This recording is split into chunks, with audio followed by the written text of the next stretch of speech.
அனைத்து மாணவர்களுக்கும் வணக்கம்.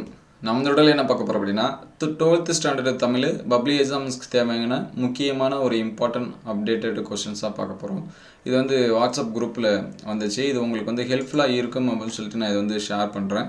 இதில் பார்த்தீங்க அப்படின்னா ஒரு 5 செட் ஆஃப் கொஷின்ஸ் வந்துச்சு. ஒன்று வந்து பார்த்தீங்கன்னா இலக்கண குறிப்பு அப்படின்னு சொல்லிட்டு வந்துச்சு. அதில் பார்த்தீங்கன்னா இலக்கண குறிப்பு அப்படின்னு சொல்லிட்டு ஸ்பேஸ் விட்டு ஒரு 50லேருந்து கிட்டத்தட்ட ஒரு 70 கொஷின்ஸ்க்கு வந்து என்னது கொடுத்துருக்காங்க. சரிங்களா, இது வந்து இலக்கண குறிப்பு அப்படின்னு சொல்லிட்டு இருந்துச்சு.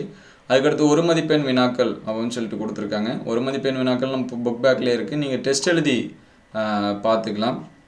அதுக்கடுத்து பார்த்திங்க அப்படின்னா கலைச்சொல் தருக. சரிங்களா, மோஸ்ட்லி இந்த மாதிரியான கொஷின்ஸ் எல்லாமே நிறைய ஸ்டூடெண்ட்ஸ்க்கு வந்து தெரியறதில்ல. இது ஜஸ்ட்டு வந்து ஒரு ப்ராக்டிஸ் பண்ணுற மாதிரி பார்த்து வச்சிங்க. சரிங்களா, இது கலைச்சொல்கள் தருக அப்படின்னு சொல்லிட்டு இதில் எத்தனை இருக்குது அப்படின்னா கிட்டத்தட்ட ஒரு 46 கொஷின்ஸ் அளவுக்கு கொடுத்துருக்காங்க. இதெல்லாமே நமக்கு எக்ஸாம்ஸில் வந்து கட்டாயமாக நிச்சயமாக கேட்கக்கூடியது.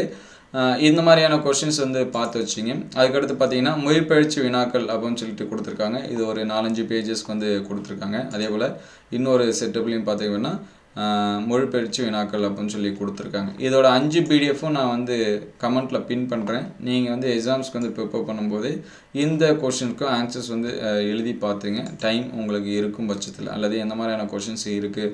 1 மார்க்ஸ் வந்து நமக்கு ரொம்ப ரொம்ப முக்கியமானால புக் பேக் கொஷின்ஸ் வந்து ரொம்பவே ப்ராக்டிஸ் பண்ணி பார்த்துங்க.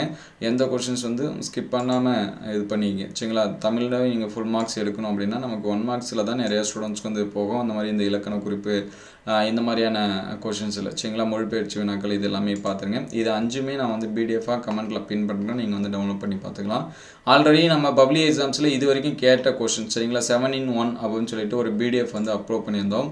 அந்த வீடியோஸை பார்க்கலன்னா வீடியோ லிஸ்ட்டில் இருக்கும், அதில் பார்த்துருங்க. அல்லது வந்து நான் கமெண்ட்டில் டிஸ்கிரிப்ஷனில் லிங்க் தரேன், நீங்கள் வந்து செக் பண்ணி பார்த்துக்கலாம். அடுத்த வீடியோவில் அந்த 7 இயர்ஸ்க்கான ஆன்சர்ஸ்க்கு இது எல்லாமே இருக்குது. அதை அடுத்த வீடியோவில் நம்ம வந்து என்ன பண்ணுவோம், அப்டேட் பண்ணுவோம். உங்களுக்கு வேணும் அப்படின்னா அதை கமெண்ட் பண்ணுங்கள். இந்த வீடியோ உங்களுக்கு எந்த அளவுக்கு ஹெல்ப்ஃபுல்லாக இருந்துச்சு அப்படிங்கிறதையும் கமெண்ட் பாக்ஸில் கமெண்ட் பண்ணுங்கள். ஆல்ரெடி நம்ம ஃபிசிக்ஸ், கெமிஸ்ட்ரி, பாட்னி, சுவாலஜி எல்லாமே அப்லோட் பண்ணியிருக்கோம். முக்கியமான கொஷின்ஸு மேக்ஸுக்கு எல்லாத்துக்குமே. அந்த வீடியோஸை பார்க்கல அப்படின்னா டிஸ்கிரிப்ஷனில் லிங்க்கில் தரேன், நீங்கள் வந்து செக் பண்ணி பார்த்துக்கலாம். 11th and 12th bubbly exams important question இருக்கும், அதை செக் பண்ணி பாருங்கள். பிளேலிஸ்ட்லையும் கமெண்ட்டில் இதில் தரேன், நீங்கள் வந்து செக் பண்ணி பார்த்துக்கலாம். இந்த வீடியோ எந்த அளவுக்கு ஹெல்ப்ஃபுல்லாக இருந்துச்சு அப்படிங்கிறத கமெண்ட் பாக்ஸில் கமெண்ட் பண்ணுங்கள். இந்த வீடியோ உங்களுக்கு பயனுள்ளதாக இருந்துச்சு அப்படின்னா உங்கள் நண்பருக்கு ஷேர் பண்ணுங்கள். உங்களுக்கு வேறு ஏதாவது முக்கியமான கொஷின்ஸ் வேணும் அப்படின்னா அதை கமெண்ட் பாக்ஸில் கமெண்ட் பண்ணுங்கள். தேங்க்யூ ஃபார் வாட்சிங்.